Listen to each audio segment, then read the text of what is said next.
What's a plosive, and how can you prevent them from penetrating your positively pristine presentation? We'll talk about it coming up next.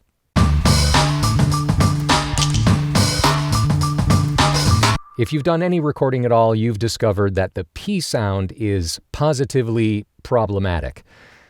And no, I'm not going to continue to talk in only words that begin with P. Don't worry. In the English language, when you pronounce a P sound, you are pushing a lot more air out of your mouth than you normally would with other consonants. And as a result of that, really sensitive microphones pick that up. That extra rush of air is like a bubble popping almost. And the extra energy goes into the mic, which is really sensitive to those kinds of changes, especially rapid changes like extra air coming in out of nowhere. And you come up with a plosive or a pop. It sounds really bad, and you definitely want to avoid having plosives in your recording if you can help it. So what are the ways around plosives? How can you make sure that you don't have them in your recordings? Well, there's a really inexpensive tool that everybody uses, and that's called a pop filter. I got one right here. I'm sure you've seen these before. This is a pop filter. It's made out of nylon mesh. It's a very simple, easy little thing to buy or even make on your own. What it does is it sort of catches the air before it reaches the microphone. So you talk on one side of it, you put the microphone on the other side, and there's a layer there, a barrier to slow down the air coming out of your mouth. Pretty handy. But that's actually sort of a short-term solution. And you'll see that I don't use one on this mic. Let me show you.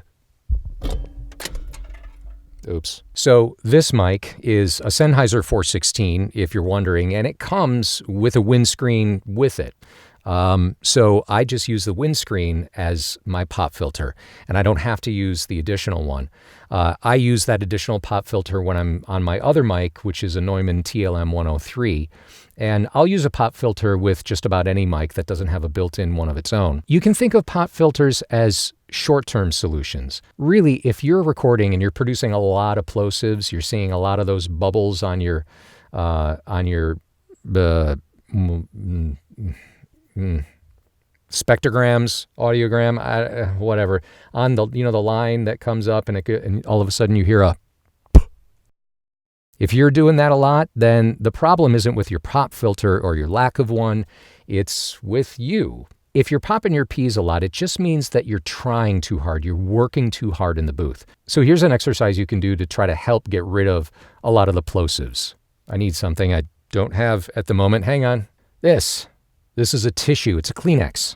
And you know how the pros take care of their plosive problem? They just practice by speaking in front of a tissue.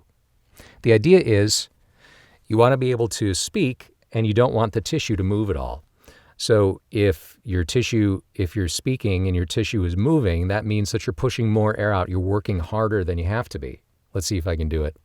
You want to keep your plosives from positively penetrating your pristine presentation.